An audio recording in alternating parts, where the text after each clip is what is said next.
मेरे प्यारे बच्चों, आज हम शुरू करने जा रहे हैं नया चैप्टर। उस चैप्टर का नाम है इलेक्ट्रिक कैपेसिटर। ठीक है, जिसको हम विद्युत संधारित्र भी कहते हैं। और ये जो चैप्टर है ये हमारा इस स्थिर वैद्युतिकी में चौथा चैप्टर है। तो आप सबका स्वागत है आज की इस नई क्लास में, नए वीडियो के साथ, जो कि मैं आपको इसमें बता रहा हूँ। तो मैं प्यारे बच्चों, आप इसको देखिए, ये मैंने आपके लिए तैयार किया है।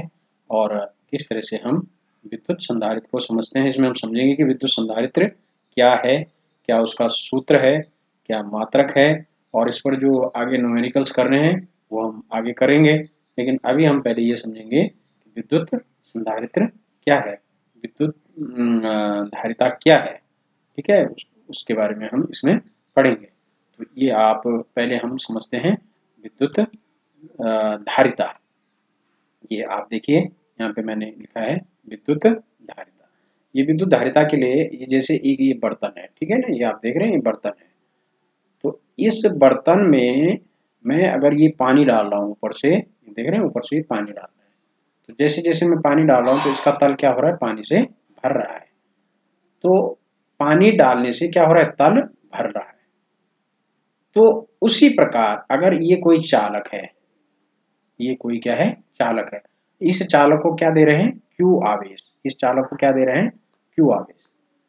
इस चालक को क्यू आवेश देने से इसमें क्या उत्पन्न हो रहा है, क्या बढ़ रहा है, इसका विभव बढ़ रहा है।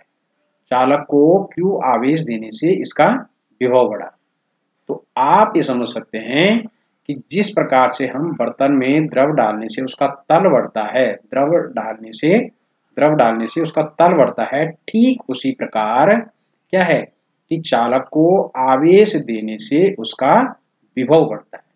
चालक को आवेश देने से क्या होता है, उसका विभव बढ़ता है, अर्थात उसकी क्षमता का निर्धारण होता है कि उसकी कैपेसिटी कितनी है। भाई जैसे गिलास है तो गिलास में उतना ही पानी आएगा जितने गिलास की क्षमता होगी, और लोटा है तो लोटे में उतना ही आएगा। ठीक है, तो इस तरह से चालक की क्षमता कितना है, वो कितना आपका आवेश धारण कर सकता है, वो उसका क्या कहलाएगा, वो उसकी धारिता कहलाती है। मतलब किसी चालक में आवेश धारण करने की जो क्षमता होती है वो उसकी क्या कहलाता है, वो उसकी धारिता कहलाती है। भाई जैसे बच्चे हैं, दो बच्चे हैं, पढ़ाई तो दोनों ही कर रहे हैं।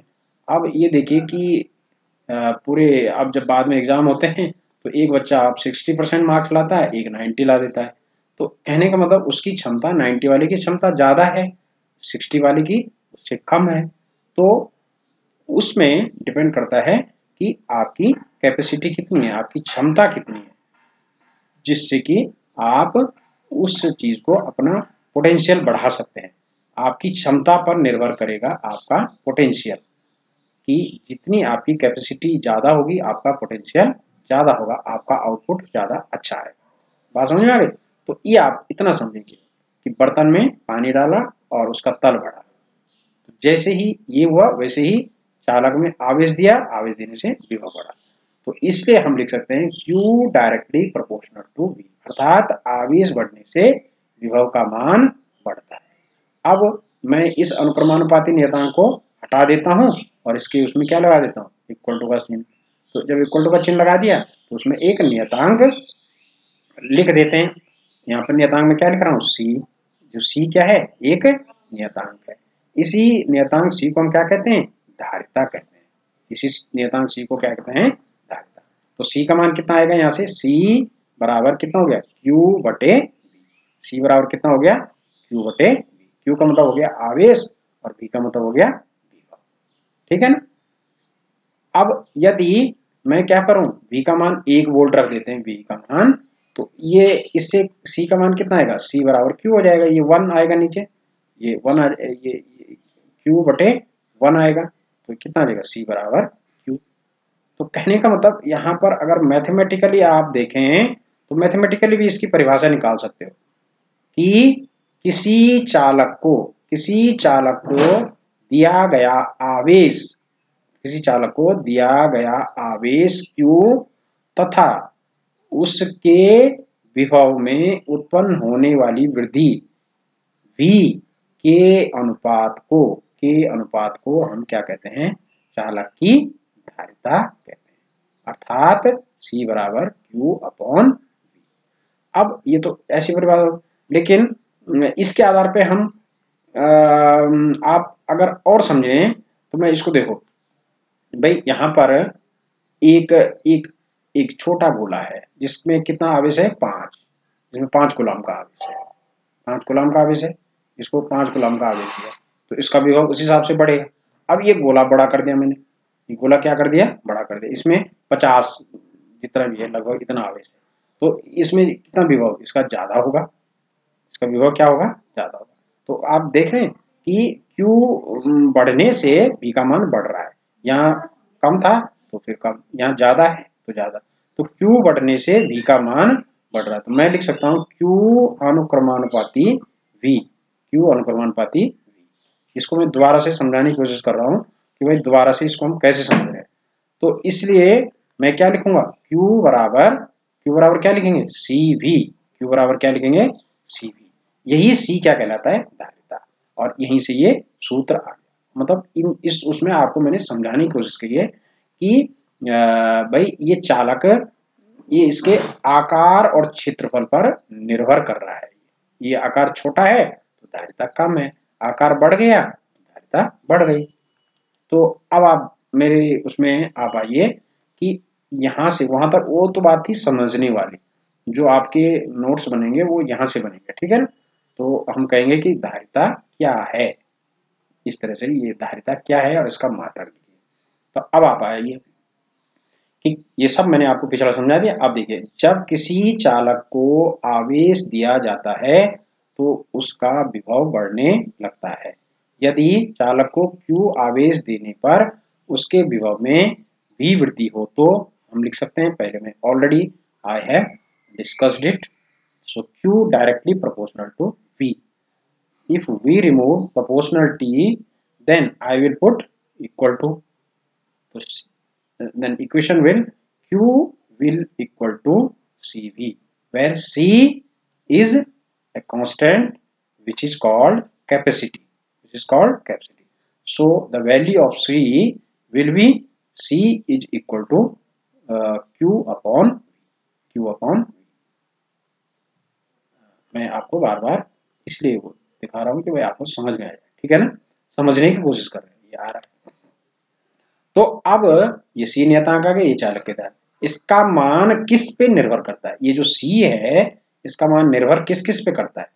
इस C का मान निर्भर करता है, वो मैंने बताया ना, वो जो एग्जांपल बताया था, छोटा अगर चालक की आकृति और क्षेत्रफल तथा माध्यम मीडियम पर निर्भर करता है कि उसमें माध्यम क्या है, इन 3 चीज पे निर्भर कर रहा है। अब अगर V का मान 1 वोल्ट हो तो C बराबर Q आ ही जाएगा, अर्थात ये परिभाषा यहाँ से बन गई। यही परिभाषा आपको लिखनी है। किसी चालक के विभव में एकांक वृद्धि करने के लिए आवश्यक विभव में एकांक वृद्धि करने के लिए चालक में आवश्यक आवेश की मात्रा को विद्युत धारिता के बराबर होती है। और इसका धारिता का जो SI मात्रक है वो क्या होता है? फैराड होता है। क्यों?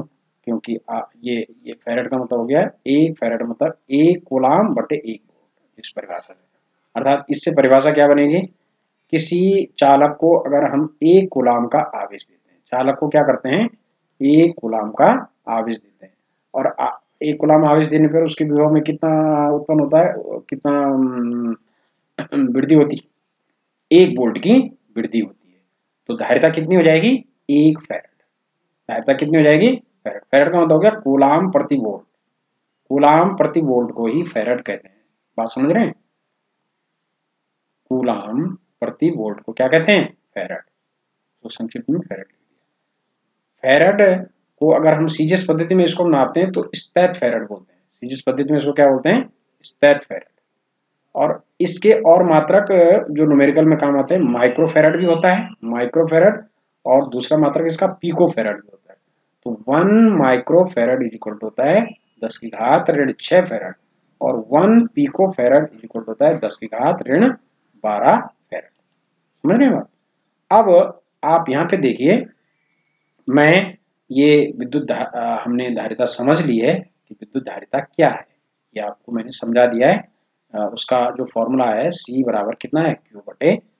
यहाँ पर मैं निकाल रहा हूँ कि कभी कभी आ जाता है कि इसकी डायमेंशन क्या होगी। देखो यहाँ पे ये फॉर्मूला ये लिख दिया C। अब Q का Q यहाँ पर मात्रक डालिए, Q का मात्रक कूलाम, V का मात्रक वोल्ट, फिर बराबर ये कूलाम आ गया, वोल्ट को लिख सकते हैं जूल प्रति कूलाम, क्योंकि V बराबर क्या होता है डब्ल्यू अपॉन क्यू। डब्ल्यू का मतलब जूल, डब्ल्यू का मतलब जूल और क्यू मतलब कूलाम। ये क्यू क्योंकि नीचे है तो ये ऊपर चला जाएगा, तो ऊपर जाने से ये कितना हो गया कूलाम स्क्वायर, कितना हो गया कूलाम स्क्वायर, और नीचे हो गया ये जूल। अब कूलाम को फिर उससे हम क्या फॉर्मूला लिख सकते हैं, आवेश बराबर क्या होता है धारा गुणा समय, आवेश बराबर होता है धारा गुणा समय। तो फिर ये धारा गुणा समय, और क्योंकि वर्ग है यहाँ पे तो ये वर्ग आ गया, और बटे कार्य, कार्य बराबर क्या होता है, क्योंकि कार्य का मात्रक जूल है तो ये कितना होता है कार्य बराबर बल गुणा विस्थापन। अब आप ये देखें तो अब ये इसका अलग अलग वर्ग कर दिया, ये धारा का वर्ग पूरा का वर्ग है ना, तो ये धारा का वर्ग गुणा समय का वर्ग, ठीक है। और नीचे बल, बल बराबर क्या होता है द्रव्यमान, ठीक है, बल बराबर क्या होता है द्रव्यमान गुणा त्वरण, ठीक है। तो त्वरण, त्वरण बराबर क्या त्वरण, त्वरण बराबर कितना आएगा, त्वरण को फिर मैं लिख सकता हूँ वेग बटे समय, और वेग को लिख सकते हैं दूरी बटे समय। अब ये दूरी और दूरी, एक दूरी ये है और एक दूरी वहां से आ रही है, तो दो दूरी हो जाएगी, दूरी और बटे, क्योंकि त्वरण में आ रहा है सेकंड तो ये सेकंड स्क्वायर आ गया।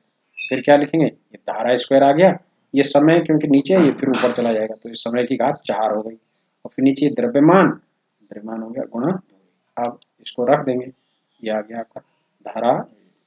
अब इसका वो रखिए, तो ये कितना आ गया m, ये द्रव्यमान को ऊपर लाइए, ठीक है, द्रव्यमान को ऊपर लाएंगे तो कितना होगा m की घात ऋण 1, और l की घात इसको ऊपर लाइए, l की घात ऋण 2, और ये t, ठीक है, समय, समय की घात 4, और ये धारा है, धारा की घात। तो ये विद्युत धारिता की बीमा आ गई। अगर आपके पास कभी परीक्षा में आ जाता है कि धारिता की बीमा क्या होती है, धारिता की बीमा ये होती है, इसको हमने इस तरह से ज्ञात किया है। तो आपने यहाँ पर क्या क्या निकाला कि विद्युत धारिता, मैंने आपको बताया कि विद्युत धारिता क्या होती, ये मैंने आपको समझाया है, ठीक है। ये आप जैसे देख रहे हैं विद्युत धारिता क्या होती है, ये आपको इस उसमें समझाया गया कि विद्युत धारिता क्या है, ठीक है।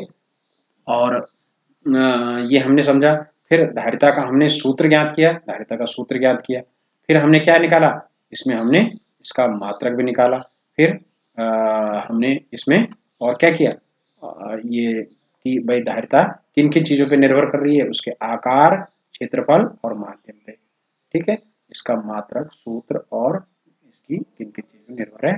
तो आज उम्मीद करता हूँ इसको आप करेंगे, समझेंगे, और ये हमारा पूरा टॉपिक हो गया है, ठीक है बच्चों। तो इसी के साथ मैं आप अब मिलते हैं अगले नेक्स्ट टॉपिक के साथ next day. Okay, thank you.